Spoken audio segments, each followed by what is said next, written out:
IGNOU MA political science. Course code है MPS 003। विषय नाम हुआ भारत लोकतंत्र और विकास, इंडिया डेमोक्रेसी एंड डेवलपमेंट। आज हम लोग इकाई नंबर 19 का अध्ययन करेंगे, जिसमें मानव विकास, स्वास्थ्य, शिक्षा और सामाजिक सुरक्षा विषय का नाम हुआ। अर्थात मानव विकास का अध्ययन करेंगे हम लोग स्वास्थ्य, शिक्षा और सामाजिक सुरक्षा के रूप में। अर्थात यहाँ पर 3 स्तंभ है, स्वास्थ्य, शिक्षा और सामाजिक सुरक्षा। तो इसमें हम देखेंगे कि मानव विकास जो है उसमें स्वास्थ्य किस प्रकार का विकास हुआ, शिक्षा का किस प्रकार का विकास हुआ, सामाजिक सुरक्षा। तो चलिए इसके कुछ अवधारणाओं को समझते हैं। सबसे पहले मानव विकास की अवधारणा। परंपरागत रूप से विकास को केवल आर्थिक समृद्धि या सकल घरेलू उत्पाद GDP को बढ़ने से मापा जाता था, लेकिन आधुनिक दृष्टिकोण में विकास का केंद्र मानव है। अर्थात पहले के समय में आर्थिक समृद्धि या फिर पूरे देश का GDP का ग्रो होना ही या फिर बढ़ना ही विकास माना जाता था, लेकिन आज के समय में सिर्फ देश के GDP का बढ़ना से मानव विकास को नहीं माना जाता है। मानव विकास का मतलब हुआ कि देश के प्रत्येक नागरिक का विकास हुआ या नहीं हुआ, क्योंकि GDP में कुछ चुनिंदा अमीर लोग, उद्योगपति के कारण पूरा देश का ग्रोथ दिखता है, लेकिन मानव केंद्रित होने से हर एक मानव का विकास का पता चलता है। तो अब इसके हम परिभाषा पे चर्चा करते हैं। मानव विकास का अर्थ लोगों को विकल्पों को बढ़ाना और उनके जीवन स्तर में सुधार लाना। अर्थात लोगों को ज़्यादा से ज़्यादा रोजगार, स्वास्थ्य, शिक्षा, सुविधा इत्यादि को बढ़ावा देना। इसके प्रतिपादक अर्थशास्त्री महबूब उल हक और अमर्त्य सेन ने इस दृष्टिकोण को स्थापित किया है।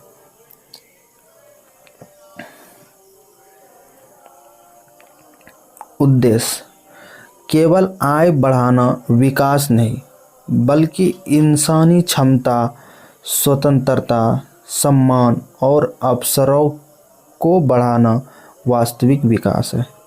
संयुक्त राष्ट्र के एक शाखा है UNDP 1990 से प्रति वर्ष मानव विकास सूचकांक HDI आप लोग पढ़े होंगे, ह्यूमन डेवलपमेंट इंडेक्स जारी करता है, जिसके 3 मुख्य आयाम है। अर्थात UNDP द्वारा जो मानव विकास सूचकांक जारी किया जाता है वो 3 स्तंभों पे जारी किया जाता है: दीर्घ आयु, स्वास्थ्य, ज्ञान, शिक्षा, जीवन स्तर, आय। अर्थात ह्यूमन डेवलपमेंट इंडेक्स सूचकांक जो जारी होता है, ये जो जारी होता है उसमें किसी भी देश के मानव का स्वास्थ्य, शिक्षा और आय, ये तीनों का स्तर जितना ऊंचा रहेगा उसका सूचकांक उतने ही पहले नंबर पे आएगा, और स्वास्थ्य, शिक्षा और आय जितना नीचे होगा या निम्न स्तर का होगा उस देश का रैंक इस सूचकांक में उतना ही नीचे आएगा। तो हमने अभी तक जाना कि किस प्रकार से मानव विकास की अवधारणा थी।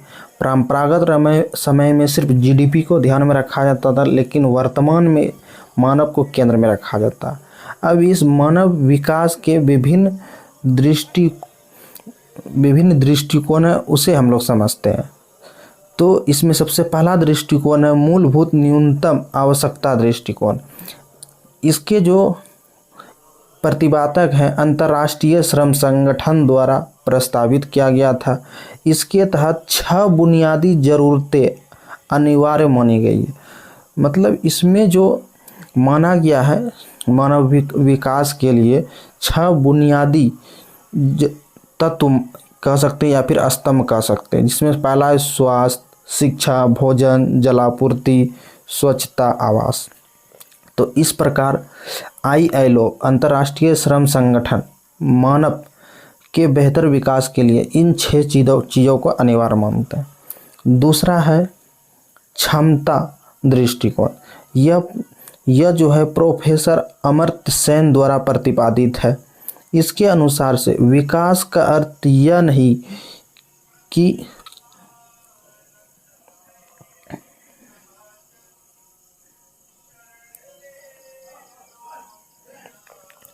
इसके अनुसार से विकास का अर्थ यह नहीं है कि किसी व्यक्ति को क्या मिल रहा है, बल्कि यह है कि वह क्या करने या बनने में सक्षम है।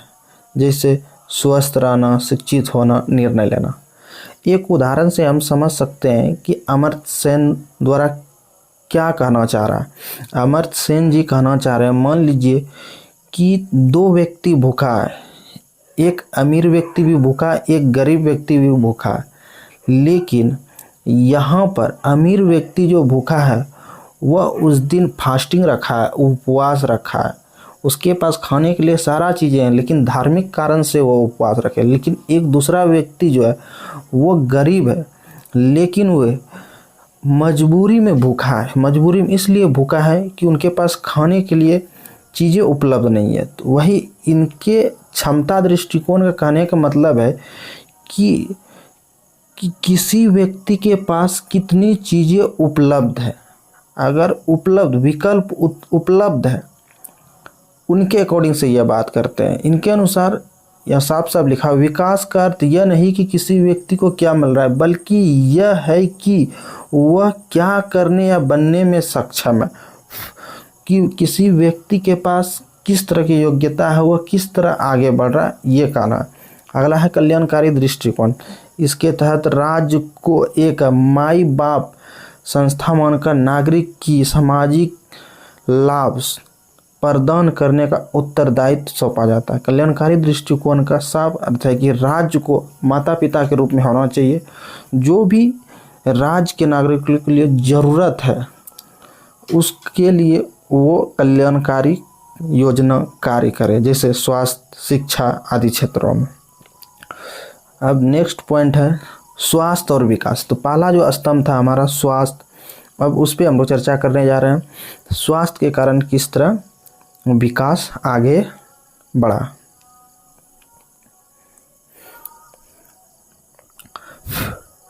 तो स्वास्थ्य केवल बीमारी की अनुपस्थिति नहीं, बल्कि पूर्ण शारीरिक, मानसिक और सामाजिक कल्याण की स्थिति है। भारत में स्वास्थ्य क्षेत्र की चुनौतियाँ। अब चुनौती क्या क्या है? असमान पहुँच अर्थात भारत में ग्रामीण और शहरी क्षेत्रों में स्वास्थ्य बुनियादी ढांचे में भारी अंतर है। हम लोग स्पष्ट देखते हैं कि शहरी क्षेत्र में बड़े बड़े एम्स हैं, लेकिन वहीं ग्रामीण क्षेत्रों में छोटे मोटे हॉस्पिटल हैं, जहाँ जो भी अस्पताल की ज़रूरत सामग्री है वो भी ग्रामीण क्षेत्रों में उपलब्ध नहीं है। तो इस प्रकार ग्रामीण और शहरी क्षेत्रों में स्वास्थ्य संबंधी बुनियादी ढांचे की भारी अंतर हमें दिखता है। नेक्स्ट पॉइंट है चुनौती में जेब से खर्च। स्वास्थ्य पर होने वाला अधिकांश खर्च नागरिकों को खुद उठाना पड़ता है, जिससे कि कई परिवार गरीबी रेखा के नीचे चले जाते हैं। हम लोग अच्छी तरह से जानते हैं छोटी छोटी बीमारी होने पर भी दवाई के, जांच के इतने लंबे चौड़े लिस्ट निकलते हैं उसके कि उस जेब से खर्च काफ़ी ज़्यादा हो जाता है, जिसके कारण व्यक्ति इस बीमारी के कारण से ऊपर उठ नहीं सकता है।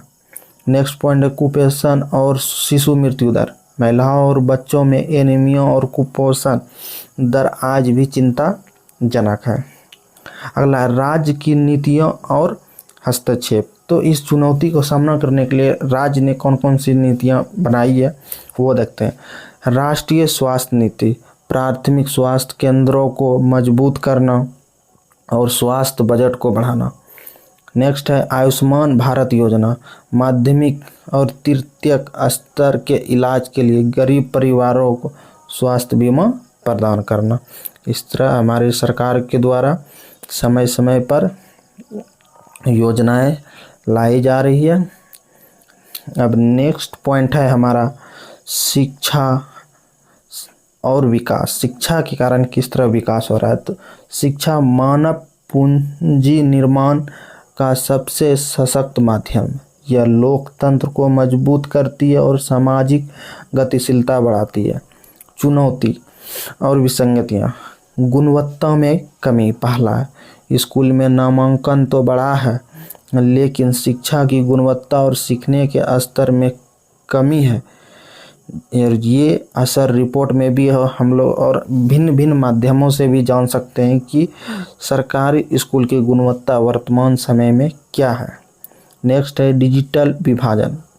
ग्रामीण और शहरी या अमीर और गरीब बच्चों के बीच की आधुनिक और डिजिटल शिक्षा तक की पहुंच में बड़ा फैसला है। स्पष्ट जानते हैं हम लोग कि आजकल के प्राइवेट स्कूल, सरकारी स्कूल, अमीर के बच्चे, गरीब के बच्चे को किस तरह का शिक्षा प्राप्त हो रहा है। किसी बच्चे को सही से एक पुस्तक भी नहीं मिल रहा और कोई बच्चे लैपटॉप या फिर आधुनिक स्मार्ट बोर्ड की मदद से पढ़ाई कर रहे हैं।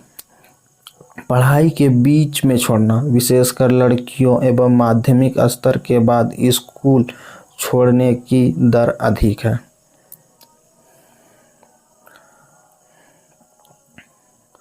महत्वपूर्ण सुधार एवं संवैधानिक प्रावधान।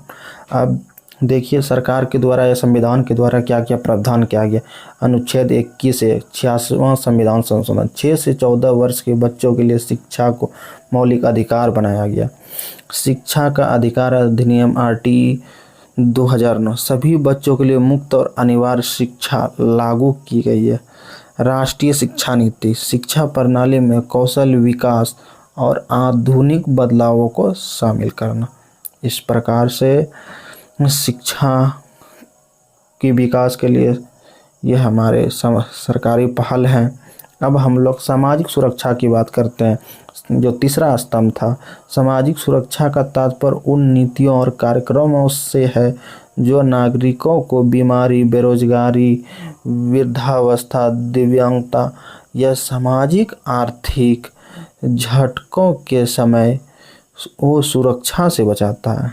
सामाजिक सुरक्षा के दो रूप, एक संगठित क्षेत्र, सरकारी और निजी कंपनियों के कर्मचारियों के लिए, जैसे PF, ग्रेजुएटी, पेंशन, ये सब संगठित क्षेत्र में आते हैं। और ये जो है भारत में ये कुल कार्यबल का मात्र 7 से 10% है, अर्थात 7 से 10% ही ऐसे लोग हैं जो संगठित क्षेत्र में आते हैं और जिसे PF, ग्रेजुएटी, पेंशन जैसे कर्मचारियों को लाभ मिलता है। लेकिन वहीं वो संगठित क्षेत्र दैनिक मजदूर जो आते हैं, किसान आते हैं, पटवारी लोग जो आते हैं, ये भारत की लगभग 90% आबादी इसी क्षेत्र में जो सबसे अधिक असुरक्षित है। अर्थात इसे ना ही कोई पेंशन, ना ही PF जैसे कोई लाभ मिल रहा है।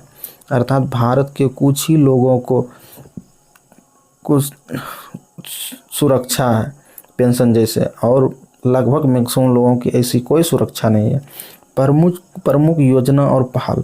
तो पहला सरकार के द्वारा जो योजना चलाया गया है वो हम लोग देख रहे हैं। कुछ महत्वपूर्ण पहल। मनरेगा, ग्रामीण परिवारों को आजीविका की सुरक्षा देने के लिए वर्ष में कम से कम 100 दिनों की गारंटीकृत रोजगार कानून अधिकार लाया गया है। उसके बाद नेक्स्ट पॉइंट है हमारा राष्ट्रीय सामाजिक सहायता कार्यक्रम।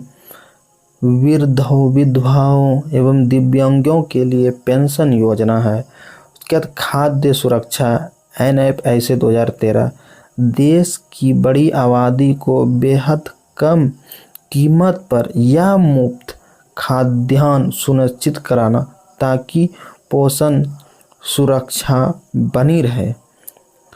तो खाद्यान्न से संबंधित सरकार कम से कम कीमत या मुफ्त पर अनाज उपलब्ध करा रही है। अगला नेक्स्ट पॉइंट लोकतंत्र, राज्य और मानव विकास। निष्कर्ष, इस पूरा टॉपिक का निष्कर्ष ये बताना चाहता है राजनीतिक अर्थव्यवस्था और लोकतंत्र के अंतर संबंध पर है। हम लोग किस तरह देख रहे हैं शिक्षा इसमें भी पैसा, स्वास्थ्य इसमें भी पैसा, सामाजिक सुरक्षा इसमें भी पैसा। तो वही बताना चाह रहा है, राजनीतिक अर्थव्यवस्था, राजनीति और अर्थव्यवस्था दोनों का मिला जुला रूप है और लोकतंत्र का अंतर संबंध। अर्थात पॉइंट के बाद कल्याणकारी राज्य की भूमिका। भारत जैसे विकासशील देश में मानव विकास केवल बाजार के भरोसे नहीं छोड़ा जा सकता।